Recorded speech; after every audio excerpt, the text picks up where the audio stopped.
Nūḥ had been a carpenter all his life, but no human had ever built a boat to float on water before.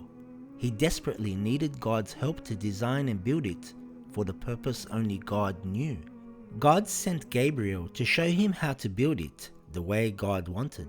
According to a narration, its dimensions were more than 400 meters long, more than 250 meters wide, and about 40 meters high. He was to build 90 compartments within it to house all the animals.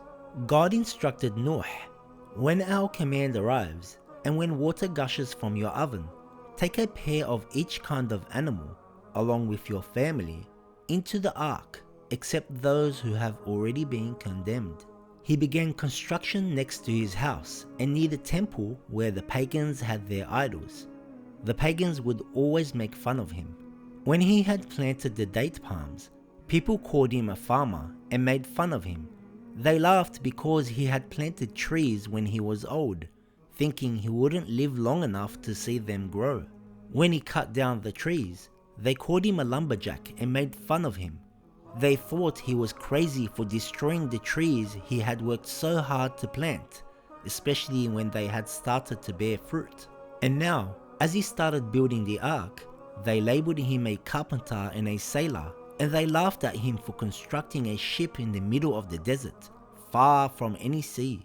It took Nūḥ and his small group of followers a total of 200 years to finish constructing the ark.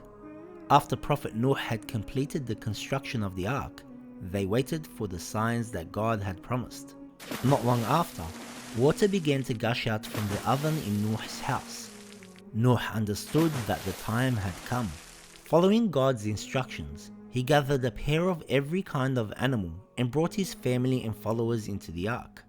However, one of Nūḥ's wives did not believe in him and refused to get on the ark.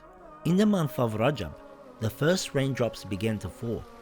Nūḥ urgently instructed the others to get on the ark.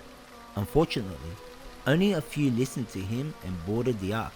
The rain got heavier and heavier, causing water springs to burst forth from the earth. As the water level rose rapidly, Prophet Nūḥ noticed that one of his sons was not on the ark. Seeing his son in the distance, he shouted, "Get on the ark with us."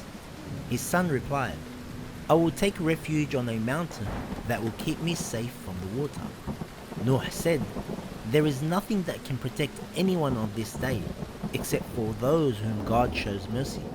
Suddenly, a wave came between them, and he drowned. The waters continued to rise, covering the whole earth.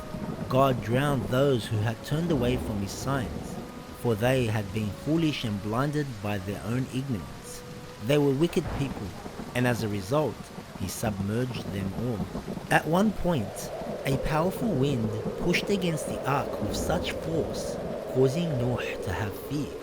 He prayed to God saying, "There is no God but God," 1,000 times, and added, "O my nurturer, through my descendants Muhammad and his family, save us." Miraculously, the strong wind eased off, and the ark sailed smoothly once again. God saved Nūḥ and his family from their tremendous grief, and he saved him from a people who had rejected God's signs. Nūḥ and his companions remained in the ark for some time until God decreed, "O earth, absorb your water. O sky, stop your rain." After the earth absorbed the water, the ark came to rest upon a great mountain. After the flood, Nūḥ lived for another 500 years. During this period, he was responsible for repopulating the earth, rebuilding its cities, and laying the foundation for the first organized society governed by the divine law of God. Many years later, Nūḥ approached the end of his life. God instructed him to pass on the legacy of knowledge and prophethood to his son Shem, as God had promised he would never leave the earth without a proof and a guide. Nūḥ said to his son that in the future, a corrupt group of people would come to power. God would then send a descendant from my lineage named Hud to guide them and help them.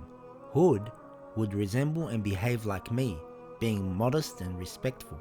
Nūḥ passed away shortly after and was buried on the outskirts of Kufa in modern-day Najaf.